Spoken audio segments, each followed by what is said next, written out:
الله الرحمن الرحيم. اللهم صل على محمد وآل محمد. اللهم صل على محمد وآل محمد. اللهم صل على محمد وآل محمد.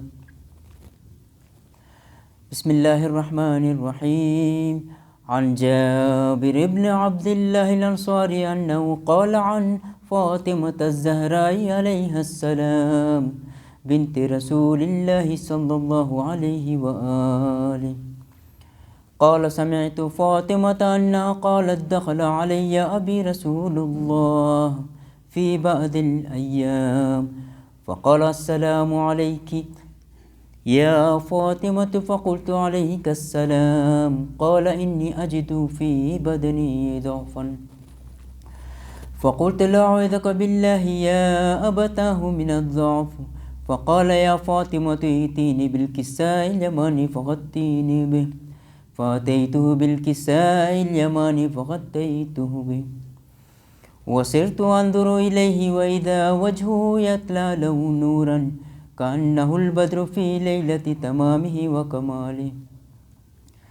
فما كانت إلا ساعة وإذا بولدي الحسن قد أقبل وقال: السلام عليك يا أمه. فقلت: عليك السلام يا قرة عيني وطمة فؤادي. فقال: يا أمه إني أشم عندك رائحة طيبة كأنها رائحة جد رسول الله صلى الله عليه وآله. فقلت: نعم، إن جدك تحت الكساء. فأقبل الحسن نحو الكساء وقال: السلام عليك يا جدة يا رسول الله، أتأذن لي أن أدخل معك تحت الكساء؟ فقال: وعليك السلام يا ولدي ويا صاحب حوضي، قد أذنت لك. فدخل معه تحت الكساء فما كانت إلا ساعة وإذا بولدي الحسين قد أقبل وقال: السلام عليك يا أمه. فقلت: عليك السلام يا ولدي ويا قرة عيني وثمة فؤادي. فقال لي: يا أمه إني أشم عندك رائحة طيبة كأنها رائحة جد رسول الله صلى الله عليه وآله. فقلت: نعم، إن جدك وأخاك تحت الكساء. فدنا الحسين نحو الكساء وقال: السلام عليك يا جدة، السلام عليك يا من اختاره الله، أتأذن لي أن أكون معكما تحت الكساء؟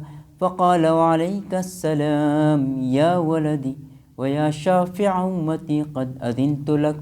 فدخل معهما تحت الكساء. فأقبل عند ذلك أبو الحسن علي بن أبي طالب وقال: السلام عليك يا بنت رسول الله. فقلت: وعليك السلام يا أبا الحسن ويا أمير المؤمنين. فقال: يا فاطمة إني أشم عندك رائحة طيبة كأنها رائحة أخي وابن عم رسول الله صلى الله عليه وآله. فقلت: نعم، ها هو مع ولديك تحت الكساء. فأقبل علي نحو الكساء وقال: السلام عليك يا رسول الله، أتأذن لي أن أكون معكم تحت الكساء؟ قال له: عليك السلام يا أخي ويا وصي وخليفتي وصاحب لواء، قد أذنت لك. فدخل علي تحت الكساء ثم أتيت نحو الكساء وقلت: السلام عليك يا أبتاه يا رسول الله، أتأذن لي أن أكون معكم تحت الكساء؟ قال: وعليك السلام يا بنتي ويا بضعتي، قد أذنت لك. فدخلت تحت الكساء فلما اكتملنا جميعا تحت الكساء أخذ أبي رسول الله بطرفي الكساء وأومى بيدي اليمنى إلى السماء وقال اللهم إن هؤلاء أهل بيتي وخاصتي وحامتي لحمهم لحمي ودمهم دمي يؤلمني ما يؤلمهم ويحزنني ما يحزنهم أنا حرب لمن حاربهم وسلم لمن سالمهم وعدو لمن عاداهم ومحب لمن أحبهم إنهم مني وأنا منهم فاجعل صلواتك وبركاتك ورحمتك وغفرانك ورضوانك علي وعليهم وأذهب عنهم الرجس وطهرهم تطهيرا اللهم صل على محمد وعلى محمد عجل فرج.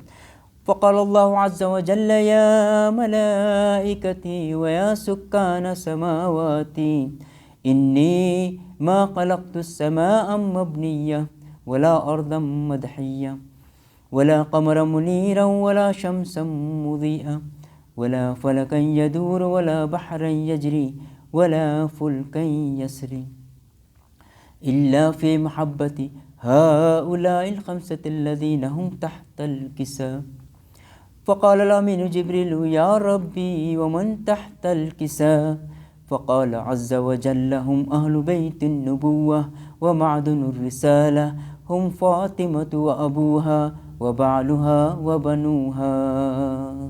اللهم صل على محمد وعلى محمد وعجل فرجه. فقال جبرائيل يا ربي أتأذن لي أن أهبط إلى الأرض ليكون معهم سادسا؟ فقال الله نعم قد أذنت لك. فهبط الأمين جبرائيل وقال السلام عليك يا رسول الله العلي الأعلى يقرئك السلام ويخصك بالتحية والإكرام ويقول لك وعزتي وجلالي إني ما خلقت السماء مبنية ولا أرضا مدحية ولا قمرا منيرا ولا شمسا مضيئة ولا فلكا يدور ولا بحرا يجري ولا فلكا يسري إلا لأجلكم محبتكم وقد أذن لي أن أدخل معكم فهل تأذن لي يا رسول الله؟ فقال رسول الله وعليك السلام يا أمين وحي الله إنه نعم قد أذنت لك.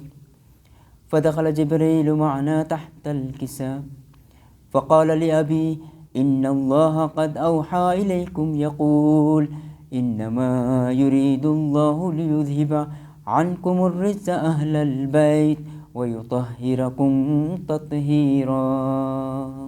اللهم صل على محمد وعلى محمد وعجل فرجه. فقال علي عليه السلام لأبي يا رسول الله أخبرني ما لجلوسنا هذا تحت الكساء من الفضل عند الله تبارك وتعالى. فقال النبي صلى الله عليه وآله والذي بعثني بالحق نبيا واصطفاني بالرسالة نجيا ما ذكر خبرنا هذا في محفل من محافل أهل الأرض وفيه جمع من شيعتنا ومحبينا إلا ونزلت عليهم الرحمة وحفت بهم الملائكة واستغفرت لهم إلى أن يتفرقوا. فقال علي عليه السلام إذا والله فزنا وفاز شيعتنا ورب الكعبة. فقال النبي صلى الله عليه وآله ثانيا يا علي والذي بعثني بالحق نبيا واصطفاني بالرسالة نجيا ما ذكر خبرنا هذا في محفل من محافل أهل الأرض وفيه جمع من شيعتنا ومحبينا وفيهم محموم إلا وفرج الله همه ولا مغموم إلا وكشف الله غمه ولا طالب حاجة إلا وقضى الله حاجته. فقال علي عليه السلام إذا والله فزنا وسعدنا وكذلك شيعتنا فازوا وسعدوا في الدنيا والآخرة ورب الكعبة. اللهم صل على محمد وآل محمد عجل. اللهم صل على محمد وآل محمد عجل فرجهم.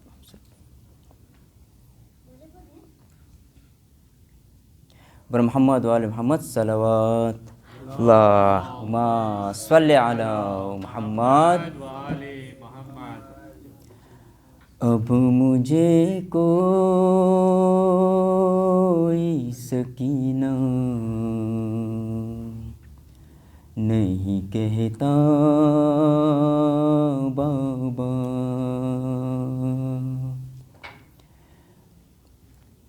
اب مجھے کوئی سکینہ نہیں کہتا بابا، قیدی کہتا ہے کوئی، قیدی کہتا ہے کوئی، کوئی یتیم بابا، اب مجھے کوئی سکینہ نہیں کہتا بابا۔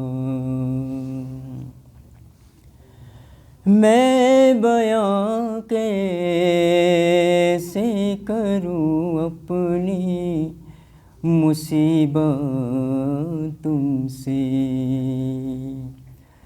کیا کروں اپنے تماچوں کی شکایت تم سے، سنتی ہوں دادی نے کھایا تھا تماچا بابا،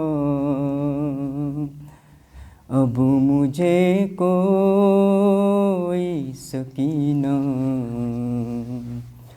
نہیں کہتا بابا۔ نیل رخساروں پہ بینائی بھی جس کی کم ہو، عمر ہو 4 برس اور کمر میں خم ہو، آپ نے دیکھی ہے کیا، آپ نے دیکھی ہے کیا ایسی ضعیفہ بابا، اب مجھے کوئی سکینہ نہیں کہتا بابا۔ خون بے شیر سے اندازہ کیا تھا میں نے، آپ کا چہرہ تو پہچان لیا تھا میں نے، آپ پہچانو گے کیسے میرا چہرہ بابا، اب مجھے کوئی سکینہ نہیں کہتا بابا۔ آپ تھے دور تمہیں سارے ستم سہتی رہی، رو پری کوفے کے دربار میں سہ نہ سکی، آپ کے سامنے جب، آپ کے سامنے جب شمر نے مارا بابا، اب مجھے کوئی سکینہ نہیں کہتا بابا، قیدی کہتا ہے کوئی، قیدی کہتا ہے کوئی، کوئی یتیمہ بابا، اب مجھے کوئی سکینہ نہیں کہتا بابا، اب مجھے کوئی سکینہ نہیں کہتا بابا۔ بر محمد وآل محمد صلوات۔ اللہم صلی علی محمد وآل محمد۔ رحم اللہ من یقرأ الفاتحہ۔ بسم اللہ الرحمن الرحیم، الحمد للہ رب العالمین، الرحمن الرحیم، مالک یوم الدین، ایاک نعبد و ایاک نستعین، اہدنا الصراط المستقیم، صراط الذین انعمت علیہم غیر المغضوب علیہم ولا الضالین۔ بسم اللہ الرحمن الرحیم، قل هو اللہ احد اللہ الصمد، لم یلد ولم یولد ولم یکن له کفوا احد۔ بسم اللہ الرحمن الرحیم، قل هو اللہ احد اللہ الصمد، لم یکن له کفوا احد۔ بسم اللہ الرحمن الرحیم، قل هو اللہ احد اللہ الصمد، لم یلد ولم یولد ولم یکن له کفوا احد۔ اللہم اغفر للمؤمنین والمؤمنات والمسلمین والمسلمات الاحیاء منہم والاموات، اللہم تابع بیننا وبینہم بالخیرات، انک مجیب الدعوات، انک علی کل شیء قدیر، برحمتک یا ارحم الراحمین۔ اللہم صلی علی محمد وآل محمد۔ اعوذ باللہ من الشیطان اللعین الرجیم، بسم اللہ الرحمن الرحیم، الحمد للہ الذی یخلق ولم یخلق، ویرزق ولا یرزق، ویطعم ولا یطعم، ثم الصلاة والسلام علی عبدک ونبیک وصفیک ورسولک وخیرتک من الخلق ابی القاسم محمد، اللہم صلی علی محمد وآل محمد، وعلی اہل بیتہ الطیبین الطاہرین المعصومین المظلومین، سیما ابن عمہ علی علیہ السلام، وہو النبأ العظیم والصراط المستقیم والقرآن الکلیم، وہو الصدیق الاکبر والفاروق الاعظم، وحبل اللہ المتین وامام المسلمین، ووصی رسول رب العالمین، واللعنۃ الدائمۃ علی اعدائہم اجمعین۔ اما بعد فقد قال اللہ سبحانہ وتعالی فی محکم کتابہ المبین، بسم اللہ الرحمن الرحیم، یا ایہا الذین آمنوا اتقوا اللہ وابتغوا الیہ الوسیلہ، صلوات علی محمد وآل محمد۔ اللہم صلی علی محمد وآل محمد۔ دعا سلامتی امام زمانہ۔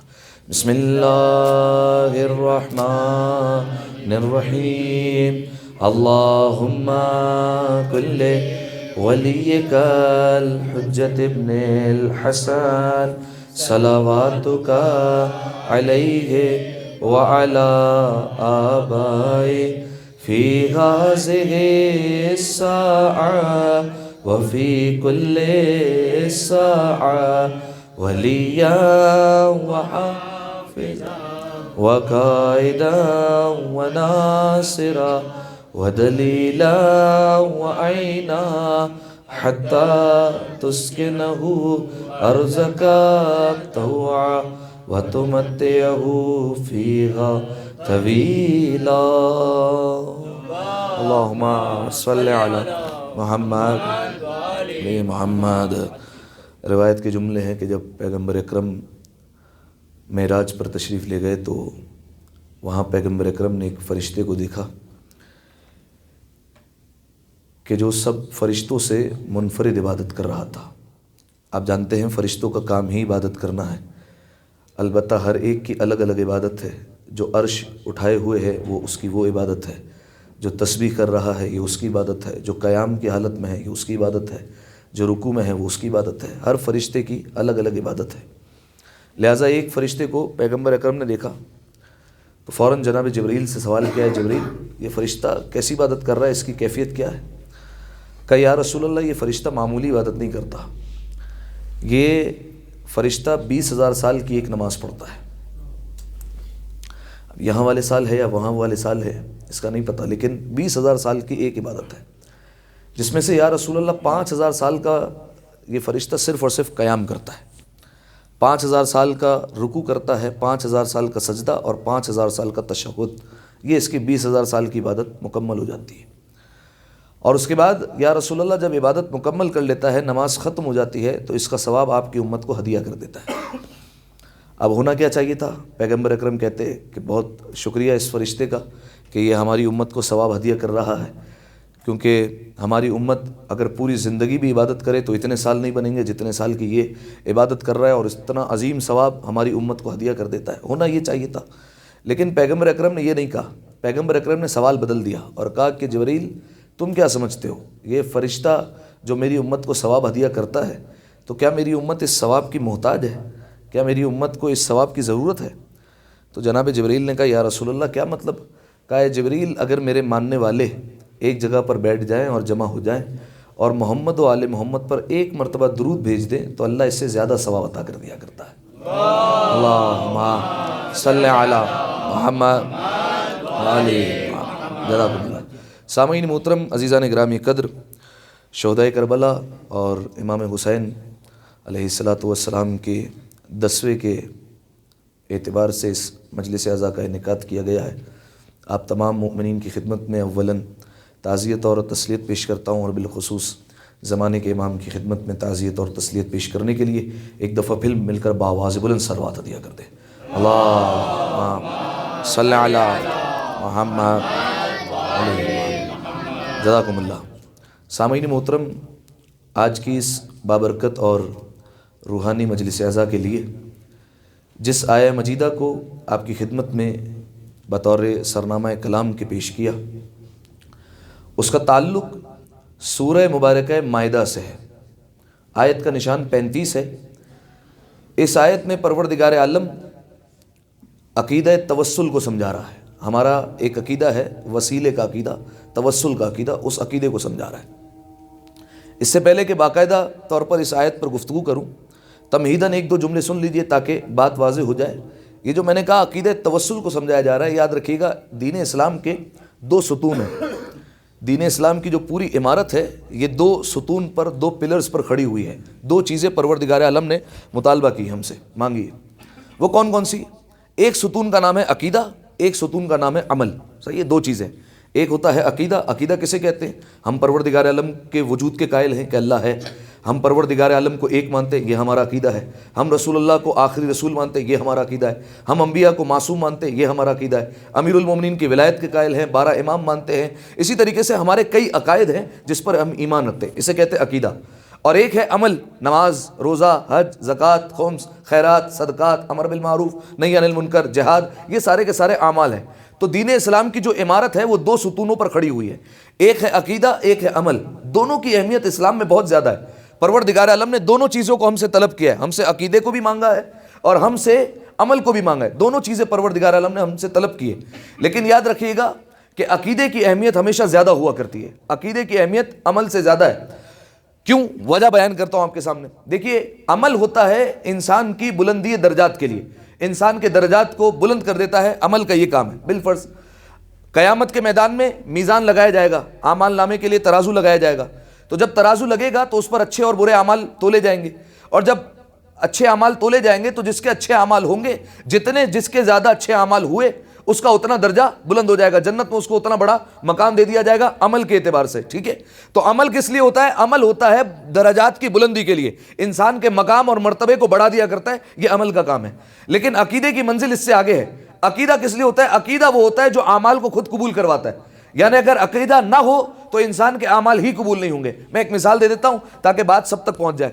دیکھیے، بالفرض ایک بندہ اگر آپ کو ایسا ملے دنیا میں کہ جو بہت نیک کام کرتا ہو، خیرات کرتا ہو، صدقات کرتا ہو، اس کے علاوہ آپ اس کو دیکھیں کہ بڑے بڑے ہاسپٹلز جو ہے وہ اس نے بنا دیے، بہت زیادہ چیریٹی کرتا ہو، جگہ جگہ پر ڈونیٹ کرتا ہو، ایجوکیشن میں بہت زیادہ اس نے ڈونیٹ کیا ہوا ہے، بہت زیادہ اس نے خلق خدا کے لیے کام کیا ہے، مخلوق کے لیے کام کیا ہے، دسترخوان لگا دیا، بھوکوں کو کھانا کھلا رہا ہے، سب کچھ کر رہا ہے۔ جب قیامت کے میدان میں پہنچا تو پروردگار عالم نے سارے اعمال اٹھا کر منہ پر مار دیے۔ کیوں مار دیے؟ وجہ یہ تھی کہ سب کچھ کرتا تھا لیکن لا الہ الا اللہ نہیں کہتا تھا، ٹھیک ہے؟ پروردگار عالم کو ایک ہی نہیں مانتا تھا، پروردگار عالم کی وحدانیت کا قائل ہی نہیں تھا، ایتھیسٹ تھا، پروردگار عالم کے وجود کا قائل ہی نہیں تھا، ٹھیک ہے؟ یہ مانتا ہی نہیں تھا کہ اللہ ہے۔ تو اب آپ انصاف سے بتائیے، کیا یہ سارے کے سارے اعمال قابل قبول ہوں گے؟ نہیں ہوں گے۔ کیوں؟ کیونکہ عقیدے کو نہیں مانتا ہے۔ جب تک انسان کا عقیدہ اچھا نہ ہو تو یہ عمل قابل قبول نہیں ہوتا، یہ عمل انسان کے منہ پر مار دیا جائے گا، ٹھیک ہے؟ اب میں مزید بات کو واضح کرنے کے لیے قرآن سے ایک دو مثالیں پیش کر دیتا ہوں اپنی بات کے سپورٹ میں، تاکہ آپ تک کو یہ واضح ہو جائے کہ عقیدے کی اہمیت زیادہ ہے۔ قرآن مجید میں ایک واقعہ پروردگار عالم نے ذکر کیا۔ آپ جانتے ہیں کئی لوگ ہیں جنہوں نے اس دنیا میں خدائی کا دعویٰ کیا ہے۔ ایک شخص ہے جس کا نام ہے شداد، ٹھیک ہے، جس نے خدائی کا دعویٰ کیا ہے۔ اب دیکھیے، پروردگار عالم کے مقابلے میں بھی تین ہی لوگوں نے خدائی کا دعویٰ کیا، فرعون، نمرود، شداد۔ اللہ کے مقابلے میں بھی آئے تو تین آئے، اور بڑی خوبصورت اور حسین بات یہ ہے کہ فرعون پیسے والا تھا، نمرود لمبے قد والا تھا، شداد دولت والا تھا، ٹھیک ہے؟ یہ روایتوں میں لکھا ہوا ہے۔ تو اب سامعین محترم، شداد نے پروردگار عالم کا ہونے کا دعویٰ کر دیا اور خدائی کا دعویٰ کر دیا کہ میں خدا ہوں، شداد نے یہ دعویٰ کیا۔ اچھا، کیا تاریخ اگر آپ اٹھا کر دیکھیں تو شداد کے اچھے کام نہیں تھے؟ کیا اچھے کام نہیں کرتا تھا؟ آپ کو بہت سارے اچھے کام مل جائیں گے۔ آپ اس کو دیکھیے، جب اس کے سامنے کوئی اس کی تعریف میں کچھ کہہ دیتا تھا، وہ اس کو نواز دیا کرتا تھا، اس کو سونا چاندی دے دیا کرتا تھا۔ تو یہ لوگوں کو نوازنا اچھا کام ہے یا نہیں ہے؟ بالکل اچھا کام ہے، لوگوں کو نواز رہا ہے۔ کئی لوگوں کو کھانا وہ کھلایا کرتا تھا، تو یہ کھانا کھلانا لوگوں کو اچھا کام ہے یا نہیں ہے؟ بالکل اچھا کام ہے۔ تو اعمال اچھے کر رہا ہے، لیکن اس نے نبیوں سے ایک بات سنی تھی۔ وہ کیا بات؟ یہ سنی، نبیوں نے یہ بتایا کہ اگر اچھے اعمال کرو گے تو پروردگار عالم جنت دے گا۔ جب اس نے یہ سنا کہ جنت کا تصور موجود ہے اور انعام کے طور پر جنت ملنے والی ہے، تو اس نے دنیا میں اپنی ہی جنت مانی، جنت بنا لی۔ کمال یہ ہے کہ پروردگار عالم نے قرآن مجید میں شداد کی برائی کی ہے، شداد کی مذمت کی ہے، اس کی جنت کی تعریف کی ہے۔ جا کر قرآن دیکھیے گا، اس کی جنت کی پروردگار عالم تعریف کر رہا ہے کہ شداد نے کیا بہترین جنت بنائی ہے، جنت کی تعریف کر رہا ہے، لیکن شداد کی برائی کی جا رہی ہے، شداد کی مذمت کی جا رہی ہے۔ اب دیکھیے، اچھے اعمال کر رہا ہے، لیکن جب اس کی جنت مکمل طور پر تیار ہو گئی تو اب آپ جانتے ہیں سابقہ زمانے میں انسان جنات سے، شیطان سے، فرشتوں سے ملاقات کر لیا کرتا تھا۔ ملک الموت اس کو مل گیا۔ ملک الموت نے کہا کہ میں پیشن گوئی کر دیتا ہوں اور بتا دیتا ہوں کہ تم جنت میں نہیں جا سکو گے، اپنی ہی جنت میں تم داخل نہیں ہو سکتے۔ اس نے کہا یہ کیا بات ہوئی؟ عرصہ لگ گیا، نہ جانے کہاں سے سونے چاندی ہیرے جواہرات منگوائے اور ایک جنت کو تعمیر کیا، اب یہ تو انصاف نہیں ہے کہ میں اپنی جنت میں نہیں جا سکتا۔ تو اس سے کہا گیا شداد سے کہ تم کیا چاہتے ہو؟ تو اب شداد نے بجائے اس کے کہ وہ یہ کہتا کہ مجھے اپنی جنت دیکھنے دی جائے، اس نے ایک سامنے سے شرط رکھ دی، کہا اچھا میری روح اس وقت قبض کرنا جب میرے قدم نہ تو زمین پر ہو نہ میں کہیں پر بیٹھا ہوا ہوں، اس وقت میری روح قبض کر لینا۔ یعنی وہ اپنے حساب سے کیا سوچ رہا ہے کہ یا تو میں زمین پر چلوں گا، یا تو زمین پر موجود ہوں گا، یا تو کہیں پر بیٹھا ہوں گا، گھوڑے پر بیٹھا ہوں گا، اپنی سواری پر بیٹھا ہوں گا، تو میری روح قبض ہو ہی نہیں سکتی۔ تو جب وہ اپنی جنت کی طرف چلا ہے، گھوڑے پر بیٹھ کر، سواری پر بیٹھ کر چلا ہے، تو جیسے ہی اپنے جنت کے قریب پہنچا ہے تو اپنی سواری سے اترنے لگا۔ ابھی سواری سے اترا ہے کہ اس کے قدم زمین پر نہیں آتے، اس کی روح کو قبض کر لیا، ٹھیک ہے؟ نہ سواری پر بیٹھا ہوا تھا، نہ قدم اس کے زمین پر تھے، قدم اس کے ہوا میں تھے۔ پروردگار عالم کے حکم سے روح کو کھینچ لیا گیا، اپنی ہی جنت میں نہیں جا سکا۔ اعمال اچھے تھے، عقیدہ اچھا نہیں تھا۔ اب مجھے جملہ کہہ لینے دیجیے کہ اگر عقیدہ برا ہو تو شداد انسان اپنی بنائی ہوئی جنت میں نہیں جا سکتا، تو حسنین کی جنت میں کیسے چلا جائے گا؟ ایک دفعہ صلوات پڑھ دے مل کر باآواز سے بلند، اللہم صلی علی محمد محمد۔ اعمال اچھے ہیں، عقیدہ اچھا نہیں ہے۔ ایک حدیث سے جو ہے وہ دلیل سن لیجئے۔ پروردگار عالم نے جب اپنے حبیب بھیجے تو کئی احادیث کا جو ہے وہ ملکہ عطا کیا. 2 قسم کی ایک حدیث ہوتی ہے, ایک حدیث قدسی ہوتی ہے, ایک وہ حدیث ہوتی ہے جو رسول اللہ کی زبان سے جاری ہوتی ہے, اسے حدیث رسول کہتے ہیں. تو پیغمبر اکرم نے امیر المومنین کو دیکھ کر فرمایا, اے علی اگر کوئی 70 نبیوں جتنے اعمال کرے, صحیح ہے, اعمال کی نفی نہیں کی جا رہی, 70 نبیوں جتنے اعمال, اب آپ جانتے ہیں نبیوں کو کتنی زندگی عطا ہوئی, 70 نبیوں جتنے اعمال کرے, اے علی اگر کوہ احد کی پہاڑی جتنا سونا اللہ کی راہ میں خرچ کر دے, اللہ کے لیے قربان کر دے, خرچ کر دے, اے علی اگر کوئی حج کرے وہ بھی 1000 حج کرے اور پیدل کرے, یعنی کسی سواری پر حج نہیں کر رہا, پیدل جا رہا ہے حج پر, اور اے علی اگر صفا اور مروہ کے درمیان بے دردی سے قتل کر دیا جائے, بڑی مظلومیت کے عالم میں اسے قتل کر دیا جائے, بعض روایتوں کے مطابق خانہ کعبہ اور مقام ابراہیم کے درمیان اسے دفن کرنے کا موقع مل جائے, اسے خانہ کعبہ کے غلاف کے ذریعے سے کفن دیا جائے, زمزم سے غسل دیا جائے, لیکن فرمایا اے علی اگر تیری محبت دل میں نہیں رکھتا ہے تو فرمایا یہ سیدھا کا سیدھا جہنم میں چلا جائے گا. ٹھیک ہے, اعمال اچھے ہیں, 70 نبیوں جتنے اعمال کر رہا ہے, لیکن اگر عقیدہ اچھا نہیں ہے تو انسان جہنم میں چلا جائے گا. بندہ 1000 سال عبادت اگر کرے اور زر بقدر کوہ احد راہ حق میں دے, حج بھی 1000 اس نے پیادہ ہوں کیے, حج بھی پیادہ پا جو 1000 اس نے ہو کیے, اور بے گناہ شہید بھی ہو ظلم و جور سے, حب علی کی میں جو نہیں دل کے جام میں, جنت کی بو نہ آئے گی اس کے مشام میں. ایک دفعہ صلوات پڑھ دے مل کر باواز بلند, اللہم صلی علی محمد و آل محمد.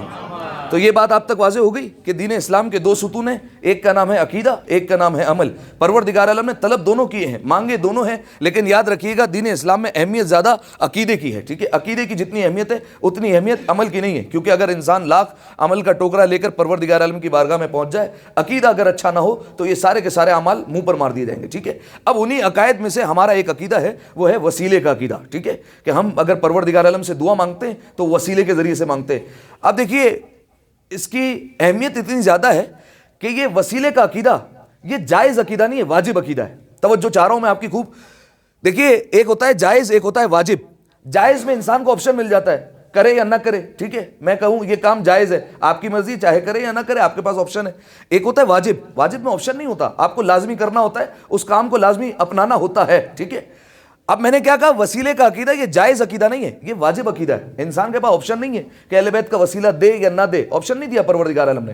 پروردگار عالم نے کہا یہی وسیلہ ہے, آنا ہے مجھ تک تو انہی کے ذریعے سے آنا پڑے گا, ان کے بغیر کوئی چارہ نہیں ہے. ٹھیک ہے, دلیل کے طور پر ایک حدیث پیش کرتا ہوں, 7ویں امام موسیٰ کاظم علیہ الصلوۃ والسلام, اللہم صلی علی محمد و آل محمد. مولا نے فرمایا ایک حدیث میں, نحن حجاب اللہ, ہم اللہ کا حجاب ہے, ہم اللہ کا پردہ ہے. اب آپ مجھے بتائیے کیا اس کا مطلب ہے, ہم اللہ کا پردہ ہے, اس سے کیا سمجھ میں آئے گا انسان کو.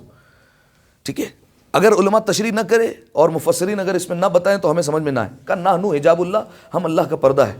فرمایا ای حجاب اللہ واسطۃ بین الخلق والمخلوق. فرمایا پردے کا مطلب یہ ہوتا ہے کہ اہل بیت علیہ السلام خالق اور مخلوق کے درمیان وسیلہ ہے, خالق اور مخلوق کے درمیان واسطہ ہے. جیسا پردہ ہوتا ہے نا, ہم ایک طرف کھڑے ہو گئے, آپ ایک طرف کھڑے ہو گئے, درمیان میں پردہ ہے. ٹھیک ہے, تو یہ پردہ ہم دونوں کے درمیان موجود ہے. تو اہل بیت علیہ السلام پروردگار عالم اور ہمارے درمیان موجود ہے. یعنی علماء نے یہ بیان فرمایا کہ اب جب اہل بیت علیہ السلام وسیلہ ہے تو چھوٹی سے چھوٹی چیز اگر یہاں سے جائے گی تو بھی اہل بیت سے ہو کر جائے گی, اگر وہاں سے اترے گی تو بھی اہل بیت سے ہو کر آئے گی. ٹھیک ہے, بالفرض اگر یہاں سے نمازیں جا رہی ہیں, روزے جا رہے ہیں, حج جا رہے ہیں, ہماری دعائیں جا رہی ہیں, تو ایسے ہی نہیں جائیں گے, اہل بیت علیہ السلام سے ہوتے ہوئے جائیں گے, اہل بیت علیہ السلام کے وسیلے سے جائیں گے. اور اگر وہاں سے کوئی چیز اتر رہی ہے, چاہے رزق اترے, اولاد کی نعمت آئے, چاہے دوسری نعمت آئے, تو بھی وہ آئیں گی, تو اہل بیت علیہ السلام کے وسیلے سے ہی آئیں گی. ٹھیک ہے, اب دیکھیے پروردگار عالم نے وسیلے کی اہمیت کو سمجھانے کے لیے انسان کو اس کی زندگی میں سمجھایا کہ اپنی زندگی میں غور کرو تو میں وسیلے کی اہمیت سمجھ میں آئے گی. اب ایک مثال دیتا ہوں, ایک فلسفی گزرا ہے جس کا نام ہے ابن سینا. اس نے اپنی فلسفے کی کتاب میں انسان اور جانور میں فرق لکھے ہیں کہ انسان میں اور جانور میں فرق کیا ہے. وہ کہتا ہے انسان کے پاس عقل ہے, جانور کے پاس عقل نہیں ہے. انسان مستقبل کی پلاننگ کر سکتا ہے, جانور فیوچر کی پلاننگ نہیں کر سکتا. ایک اس نے فرق لکھا کہ جانور اپنا سر رزق کے آگے جھکا دیتا ہے, انسان اپنا سر رزق کے آگے نہیں جھکاتا. ٹھیک ہے, توجہ چاہ رہا ہوں میں, اگر آپ تھوڑا سا ہوں ہاں کر لے تاکہ مجھے پتا چلے کہ بات پہنچ رہی ہے. جانور اپنا سر رزق کے آگے جھکائے گا, انسان نہیں جھکائے گا. آپ گائے کے سامنے, بھینس کے سامنے, اونٹوں کے سامنے, گدھوں کے سامنے, گھوڑوں کے سامنے چارہ ڈال دیں, وہ کیسے کھائے گا؟ اپنا سر جھکا دے گا فوراً، ٹھیک ہے، اس کے بعد کھائے گا۔ لیکن انسان، پروردگار عالم نے انسان کی معاملے میں یہ گوارا نہیں کیا، کہا انسان اشرف المخلوقات ہے، ہم یہ گوارا نہیں کر سکتے کہ وہ اناج کے سامنے سر جھکائے۔ اگر سر جھکائے گا تو صرف ہمارے سامنے جھکائے گا۔ تو پالنے والے، اب یہ غذا پڑی ہے زمین پر، ہم بیٹھے ہیں ادھر، تو اب یہ غذا کی طرف ہم سر جھکا نہیں سکتے، تو کیا یہ غذا اڑ کر ہمارے منہ تک آ جائے گی؟ کہا نہیں، منہ تک بھی نہیں آئے گی۔ تو پالنے والے ہم کھائیں گے کیسے؟ کہا یہ جو درمیان میں ہاتھوں کا وسیلہ دیا ہوا ہے نا ہم نے تمہیں، اسے استعمال کرو۔ یہ جو ہاتھوں کا وسیلہ دیا نا، تاکہ جب تم ایک ایک لقمہ اٹھاؤ تو تمہیں پتہ چلے کہ تم لقمے پر وسیلے کے محتاج ہو، ٹھیک ہے، تمہیں پتہ چلے کہ ہر نوالے پر تمہیں ہم نے وسیلے کا محتاج بنایا ہوا ہے۔ اب انسان اپنے جسم میں غور کرتا رہے، دیکھے گا تو آنکھوں کے وسیلے کے ذریعے سے، بولے گا زبان کے وسیلے کے ذریعے سے، کچھ کام کرے گا ہاتھوں کے وسیلے کے ذریعے سے، چل کر جائے گا پیروں کے وسیلے کے ذریعے سے، ٹھیک ہے۔ تو پروردگار عالم نے یہ پورا جو زندگی کا نظام بنایا ہے وہ وسیلے پر بنایا ہے، وسیلے کے بغیر کوئی کام نہیں ہو سکتا، ٹھیک ہے۔ اب جو وسیلے کے منکر ہے وہ قرآن پر غور نہیں کرتے۔ ہم یہ کہتے ہیں کہ قرآن میں انسان غور کرے، یا جملہ بدل کر کہہ دوں کہ قرآن کو جھوم جھوم کے پڑھنا اور ہوتا ہے، پڑھ پڑھ کے جھومنا اور ہوتا ہے، ٹھیک ہے۔ اگر انسان جھوم جھوم کے پڑھتا رہے گا تو اسے کوئی بات نہیں ملے گی، پڑھ پڑھ کے جھومے، صحیح ہے، اس میں غور کرتا رہے تو پھر اسے سمجھ میں آئے گا کہ پروردگار عالم نے اس میں بیان کیا کیا ہے، ٹھیک ہے۔ اب دیکھیے سورہ مائدہ کی آیت میں پروردگار عالم نے واضح طور پر کہہ دیا، یا ایھا الذین آمنوا اتقوا اللہ وابتغوا الیہ الوسیلہ، اے ایمان والو اللہ کا تقوی اختیار کرو اور مجھ تک پہنچنے کے لیے وسیلہ تلاش کرو، ٹھیک ہے۔ کیا کہا؟ وسیلہ تلاش کرو، وسیلہ تلاش کرو، وسیلہ بنانا نہیں ہے، تلاش کرنا ہے، ٹھیک ہے۔ اپنی مرضی سے وسیلے نہیں بنانے، پروردگار عالم نے کہا وسیلے کو تلاش کرنا ہے۔ اب دیکھیں اتنی واضح آیت ہونے کے باوجود آپ کو اس دنیا میں وسیلے کے منکر مل جائیں گے، وسیلے کا انکار کر دیں گے۔ نہیں، پروردگار عالم سے ڈائریکٹ مانگنا چاہیے، صحیح ہے، ڈائریکٹ پروردگار عالم سے سوال کرو۔ اچھا دیکھیے دلیلیں وہ لاتے ہیں، بڑی کمال کی لاتے ہیں۔ ہمارے ایک ذاکر تھے، لاہور میں ایک یونیورسٹی ہے، لمز یونیورسٹی، آپ نے نام سنا ہوگا، یوم حسین وہاں پر ہو رہا تھا اور ہمارے ذاکر کو وہاں پر بلایا گیا۔ جب وہاں پر پہنچے تو تقریر کے بعد جو ہے وہ سوال و جواب کا سلسلہ شروع ہوا۔ تو ایک جو ہے وہ خاتون اٹھ گئی اور انہوں نے سوال کیا، کہا کہ وسیلہ کسے کہتے ہیں؟ تو انہوں نے بزرگوں والی مثال دے دی اور کہا کہ وسیلہ آسان الفاظ میں سمجھانے کے لیے میں یہ کہہ دیتا ہوں کہ بالفرض فرض کرو ایک درخت ہے اور ایک چھوٹا بچہ ہے، صحیح ہے، درخت پر ایک پھل لٹک رہا ہے، چھوٹے بچے کا ہاتھ جاتا نہیں ہے، درخت نیچے آتا نہیں ہے، ٹھیک ہے، ہر بچہ محمد مصطفیٰ تو نہیں ہوتا نا، صحیح ہے، تو درخت کی طرف ہاتھ جا نہیں رہا اور درخت نیچے آ نہیں رہا۔ تو اب جو ہے وہ کیا کرے؟ تو انہوں نے دیکھا کہ دور سے ایک بزرگ آ رہا ہے، تو بزرگ سے کہا کہ اس سے پھل توڑ دے۔ بزرگ درمیان میں کھڑا ہو گیا، بزرگ نے یہاں سے پھل توڑا اور یہاں دے دیا، کہا اسی کو وسیلہ کہتے ہیں، یہاں سے لیا اور یہاں دے دیا، اسی کا نام وسیلہ ہے۔ اب ایک جو ہے وہ اور طالبہ کھڑی ہوئی، کہا آپ نے ہمارا جو کانسیپٹ تھا وہ کلیئر کر دیا۔ کہا کیا مطلب؟ کہا آج سے ہم وسیلے کے شدید منکر ہو گئے۔ کہا کیوں؟ کہا اللہ نے قرآن میں کہہ دیا کہ وہ تو شیرک سے بھی زیادہ قریب ہے۔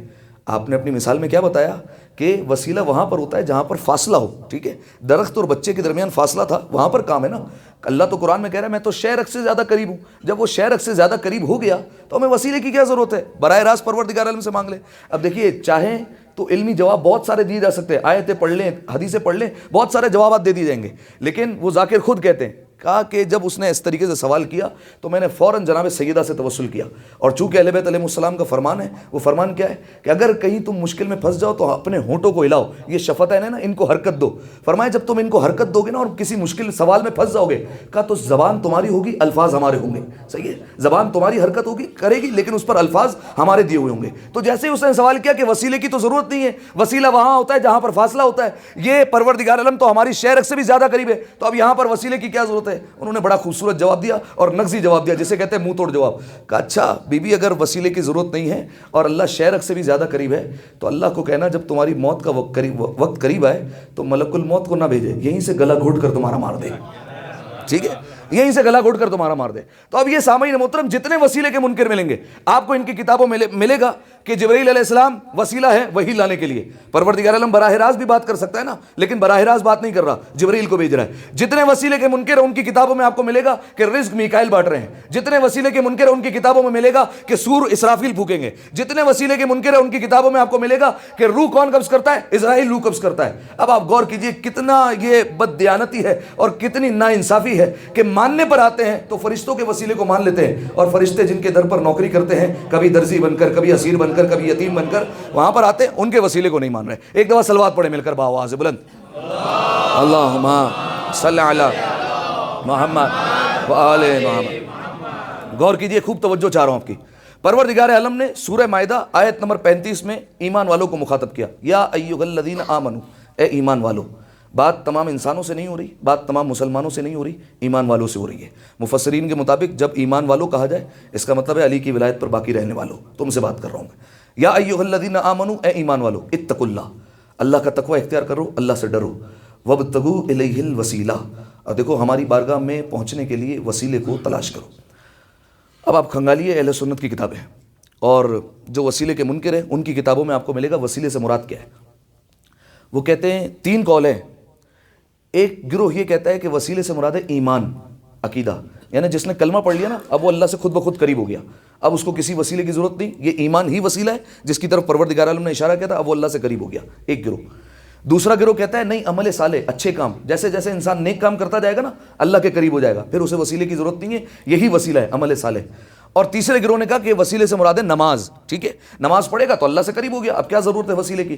اب دیکھیے تینوں گروہ آپ کے سامنے ہیں، تینوں قول آپ کے سامنے، ایک کہتا ہے ایمان ہے وسیلہ، ایک کہتا ہے عمل صالح وسیلہ ہے، ایک کہتا ہے نماز وسیلہ ہے۔ تینوں کی رد اسی آیت میں موجود ہے۔ آپ دیکھیے پروردگار عالم نے کہا یا ایھا الذین آمنوا، پہلا قول کیا ہے؟ ایمان وسیلہ ہے۔ یا ایھا الذین آمنوا اتقوا اللہ وابتغوا الیہ الوسیلہ، اللہ کہہ رہے ہیں اے وہ لوگوں جو ایمان لا چکے ہو وسیلہ تلاش کرو، یعنی پتہ چلا ایمان اور ہے وسیلہ اور ہے، ٹھیک ہے، دونوں میں فرق ہے، ایمان اور ہے وسیلہ اور ہے۔ پہلا قول تو باطل ہو گیا۔ دوسرے جو کہہ رہے ہیں کہ عمل صالح مراد ہے، اچھے کام، تو یا ایھا الذین آمنوا کے بعد اللہ نے کہا اتقوا اللہ، تقوی اختیار کرو۔ تقوی کسے کہتے ہیں؟ عمل صالح کو، یعنی عمل صالح اور ہے وسیلہ اور ہے۔ اب جن لوگوں نے کہا نماز ہے، تو اب سامعین محترم میں اپنا قول نہیں، امام شافعی جو ایک خود مذہب کے فاؤنڈر ہیں ان کا قول لے کر آتا ہوں۔ وہ کہتے ہیں من لم یصلی علیکم لا صلاۃ اللہ، اے آل محمد جو آپ پر درود نہ بھیجے اس کی نماز ہی نہیں ہوتی، یعنی نماز خود آل محمد کے وسیلے کی محتاج ہے، ٹھیک ہے، نماز خود وسیلے کی محتاج ہے کہ پروردگار عالم کی بارگاہ میں شرف قبولیت پائے۔ ایک دفعہ صلوات پڑھے مل کر بآواز بلند، اللہم صلی علی محمد علیہ محمد۔ اب آئیے، اب سوال یہ ہوگا کہ حضور وسیلہ سمجھ میں آ گیا، پروردگار عالم تک پہنچنا ہے تو وسیلہ تلاش کرنا ہے۔ اب وسیلہ کس کو مانے، کس کے ذریعے سے پروردگار عالم تک پہنچے؟ تو دیکھیے انہی وسیلوں کے ذریعے سے جائے کہ جن کے ذریعے سے انبیاء جایا کرتے ہیں، ٹھیک ہے۔ آپ کو انبیاء کی دعائیں بھی ملیں گی، انبیاء بھی یہ دعا کرتے ہوئے نظر آئیں گے کہ پروردگار میری دعا قبول کر محمد و آل محمد کے صدقے میں، ٹھیک ہے۔ رسول اللہ کی زندگی میں دیکھیے، رسول اللہ کائنات کا سب سے بڑا رسول ہے، وہ آپ کو وسیلہ دیتے ہوئے نظر آئے گا، ٹھیک ہے۔ روایت پڑھوں آپ کے سامنے، اہل سنت کی کتاب سے پڑھتا ہوں۔ روایت کے جملے، رسول اللہ مسجد میں بیٹھے ہوئے ہیں، شمع پروان رسالت جو رسول اللہ کے ارد گرد قریبی لوگ ہیں وہ رسول اللہ کے آس پاس بیٹھے ہوئے ہیں۔ اتنے میں، یہ مکہ کا واقعہ ہے، اتنے میں ایک شخص آتا ہے اور آ کر کہتا ہے یا رسول اللہ میں مشکل میں ہوں، آپ میرے لیے دعا کر دیجیے، میں پریشان ہوں، آپ میرے لیے دعا کر دیجیے کہ اللہ میری پریشانی کو دور کرے۔ رسول اللہ نے ہاتھوں کو اٹھایا اور کہا اللہم ارحم فلانا بحق علی ابن ابی طالب، کا پالنے والے اس بندے پر رحم کر اس کی پریشانی کو دور کر دے علی ابن ابی طالب کے صدقے میں، ٹھیک ہے۔ علی مسجد میں بیٹھے ہوئے ہیں، کچھ دن گزرے، ایک اور شخص آیا، یا رسول اللہ پریشان ہوں، میرے لیے دعا کر دیں اور پروردگار سے دعا کریں کہ میری وہ مصیبت دور ہو جائے۔ رسول اللہ نے ہاتھوں کو اٹھایا اللہم ارحم فلانا بحق علی ابن ابی طالب، پالنے والے اس کی مشکل کو دور کر علی ابن ابی طالب کے صدقے میں۔ جو آتا رہا یا رسول اللہ ہمارے علاقے میں بارش نہیں برس رہی، رسول اللہ نے ہاتھ اٹھایا یا پروردگارہ اس کے علاقے میں بارش نہیں ہو رہی، ان کے علاقے میں علی کے صدقے میں بارش کو برسا دے، ٹھیک ہے۔ اس کی فلاں پریشانی دور نہیں ہو رہی، پروردگار عالم اس کی فلاں پریشانی کو دور کر علی ابن ابی طالب کے صدقے میں۔ جب ہر مرتبہ علی علی علی علی علی کا وسیلہ دیا گیا نا تو وہاں پر 2 افراد بیٹھے ہوئے ہیں، تاریخ میں نام نہیں ہے لیکن آپ مزاج سے واقف ہے کون ہوں گے، میں تو سمجھ گیا پتہ نہیں آپ پہنچتے نہیں پہنچتے۔ دونوں ایک دوسرے کو دیکھ کر کہنے لگے یہ کیا معاملہ ہے، جب کوئی مشکل لے کر آتا ہے، جب کوئی اپنی دعا لے کر آتا ہے، ہر وقت رسول اللہ علی کا ہی واسطہ دیتے ہیں، یہ تیرا اور میرا نام کیوں نہیں آتا؟ کبھی تیرا اور میرا نام بھی تو آئے، ہمارا نام کیوں نہیں آتا ہے؟ تو اب ایک نے دوسرے کو تسلی دیتے ہوئے کہا کہ دیکھ اب چونکہ لوگوں پر مشکل آتی ہے اس وجہ سے رسول اللہ علی کا واسطہ دیتے ہیں، کوئی ایسا وقت تو آئے گا کہ علی بھی مشکل میں آئیں گے، پھر یا تو تیرا نام ہوگا یا میرا نام ہوگا، صحیح ہے، خوش فہمیاں دیکھ رہے ہیں مسلمانوں کی، صحیح ہے، پھر یا تو تیرا نام ہے یا میرا نام ہے۔ ایک مرتبہ وہ دن آنے دے کہ جب علی پر مشکل آ جائے۔ مکہ سے رسول اللہ ہجرت کر گئے، پہلا سال گزرا، دوسرا سال گزرا، تیسرا سال گزرا، چوتھا سال آ گیا۔ ایک مرتبہ رسول اللہ مسجد میں بیٹھے ہوئے اپنے اصحاب کے ساتھ، اور اتنے میں مسجد کے دروازے میں علم کے شہر کا دروازہ داخل ہوا، امیر المومنین آئے اور آ کر کہنے لگے یا رسول اللہ مشکل میں ہوں، میرے لیے دعا کر دیجئے۔ اب ایک دوسرے کو دیکھنے لگا، پہلے نے دوسرے کو دیکھا، دوسرے نے پہلے کو دیکھا، آج یا تو تیرا نام ہے یا میرا نام ہے۔ رسول اللہ نے دعا کے لیے ہاتھوں کو اٹھایا اللہم ارحم علی ابن ابی طالب بحق علی ابن ابی طالب، پالنے والے علی کی مشکل کو دور کر علی کے صدقے میں۔ اب جو دل میں بات تھی وہ زبان پر آ گئی، یا رسول اللہ یہ کیا بات ہوئی، جب اس پر مشکل ہے تب بھی علی کا نام، جب مجھ پر مشکل ہے تب بھی علی کا نام۔ رسول اللہ نے کہا یہ تیری میری باتیں چھوڑ، جب مجھ پر مشکل آتی ہے میں بھی علی کا ہی واسطہ دیتا ہوں۔